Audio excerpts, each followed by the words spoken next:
Pagsampa mo ng 22, sasampalin ka ng buhay na akala mo dati chill lang. Malalaman mo na yung mga salitang hindi pinupulot ang pera, na dati ay naririnig mo lang sa mga magulang mo. Magtatrabaho ka, magbabayad ng tubig at kuryente.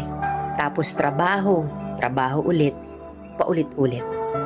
Mamimiss mo yung batang ikaw, musmos, walang alam sa mundo. May mga gabing bibilangin mo ang oras ng tulog mo kasi akala mo makakatulong ito. Gigising ka para kumayod, umanap ng pera. Perang akala mo sapat na. Pero dahil salat ka, wala kang magagawa kung hindi tanggapin ang katotohanang ganito ang buhay. Katotohanang dahil malaki ka na, malaki na rin ang bigat na papasanin mo.